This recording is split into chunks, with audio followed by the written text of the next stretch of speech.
Sebelum menonton video ini jangan lupa like dan subscribe, dan setelah menonton video ini jangan lupa komen dan share video ini agar bermanfaat bagi banyak orang.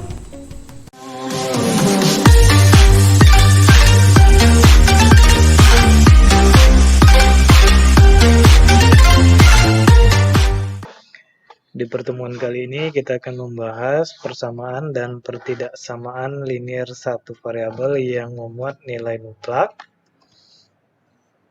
Bagian A, persamaan dan pertidaksamaan linear. Yang pertama, persamaan linear. Jadi persamaan adalah kalimat yang belum diketahui kebenarannya dan masih memuat variabel atau terbuka dan memuat tanda sama dengan. Sedangkan linear adalah pangkat tertinggi 1 pada variabel. Bentuk umum persamaan linear satu variabel adalah AX ditambah B sama dengan 0, dengan A tidak sama dengan 0, dan A, B anggota bilangan real. Berikutnya jenis persamaan linear. Yang pertama, persamaan linear satu variabel. Contoh 2x ditambah 10 sama dengan 0. Jadi memiliki satu variabel yaitu x. Kemudian yang kedua, persamaan linear dua variabel. Contoh 2m dikurang 3n sama dengan 15. Jadi variabelnya ada 2, m dan n. Berikutnya persamaan linear 3 variabel, contoh 2x ditambah y dikurang 3z sama dengan 20, jadi variabelnya ada 3, x, y, dan z. Selanjutnya pertidaksamaan linear. Pertidaksamaan adalah kalimat terbuka yang memuat satu atau lebih variabel dan sebuah tanda ketidaksamaan. Contoh, lebih besar sama dengan, lebih kecil sama dengan, lebih kecil, lebih besar, atau tidak sama dengan. Sedangkan linear adalah pangkat tertinggi 1 pada variabel. Bentuk umum pertidaksamaan linear satu variabel, AX ditambah B lebih kecil dari 0, AX ditambah B lebih besar dari 0, AX ditambah B lebih besar sama dengan 0, AX ditambah B lebih kecil sama dengan 0, AX ditambah B tidak sama dengan 0, A tidak sama dengan 0, dan A, B anggota bilangan real.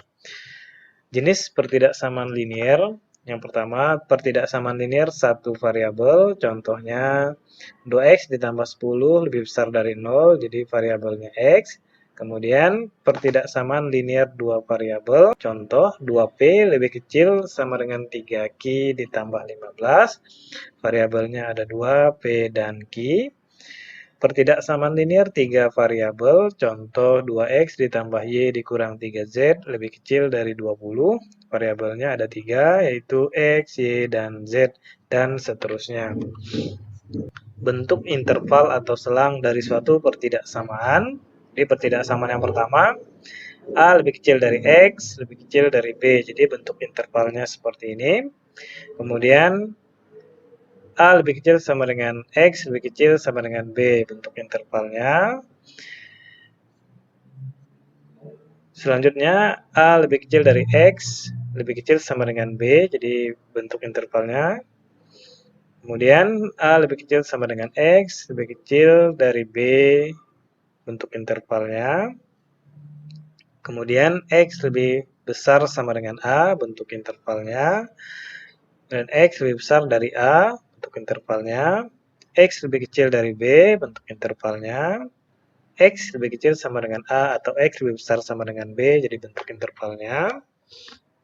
Kemudian sifat, tanda pertidaksamaan tidak berubah jika pada ruas kiri dan kanan. Pertama, ditambah atau dikurang dengan bilangan negatif atau bilangan positif yang sama. Kemudian yang kedua, dikali atau dibagi dengan bilangan positif yang sama. Tanda pertidaksamaan berubah atau dibalik jika pada ruas kiri dan kanan dikali atau dibagi dengan bilangan negatif yang sama. Contoh, tentukan himpunan penyelesaian dari pertidaksamaan 3x dikurang 4 lebih besar dari 16 ditambah 8x untuk x anggota bilangan real. Penyelesaiannya 3x dikurang 4 lebih besar sama dengan 16 ditambah 8x. Jadi Di sini kedua ruas dikurangi dengan 8x sehingga 3x dikurang 4 dikurang 8x lebih besar sama dengan 16 ditambah 8x dikurang 8x. Negatif 4 dikurang 5x lebih besar sama dengan 16. Kemudian kedua ruas ditambah dengan 4 sehingga 4 dikurang 4 dikurang 5x lebih besar sama dengan 16 ditambah 4. Selanjutnya negatif 5x lebih besar sama dengan 20, kemudian kedua ruas dibagi dengan negatif 5, tandanya dibalik sehingga negatif 5x dibagi negatif 5 lebih kecil sama dengan 20 dibagi negatif 5, sehingga x lebih kecil sama dengan negatif 4, sehingga himpunan penyelesaiannya x lebih kecil sama dengan negatif 4, x anggota bilangan real. Selanjutnya aplikasi persamaan dan pertidaksamaan linier. Contoh, agar tumbuh subur tanaman palawija harus diberi 3 jenis pupuk, yaitu pupuk A, B, dan C. Perbandingan ketiga pupuk tersebut berturut-turut adalah 5:3:1. Massa total pupuk yang diberikan tidak boleh melebihi 200 gram. Jika pupuk A dan pupuk C yang diberikan berturut-turut sebanyak 20 gram dan 40 gram, berapa jumlah maksimum pupuk B yang harus diberikan agar tanaman palawija dapat tumbuh subur? Penyelesaiannya, misalkan jumlah pupuk B sebanyak X gram diperoleh pertidaksamaan berikut. 5 dikali 20 ditambah 3 dikali X ditambah 1 dikali 40 lebih kecil sama dengan 200. Sama dengan 100 ditambah 3x ditambah 40 lebih kecil sama dengan 200. 140 ditambah 3x lebih kecil sama dengan 200. 3x lebih kecil sama dengan 200 dikurang 140 sama dengan 60. X lebih kecil sama dengan 60 dibagi 3 sama dengan 20.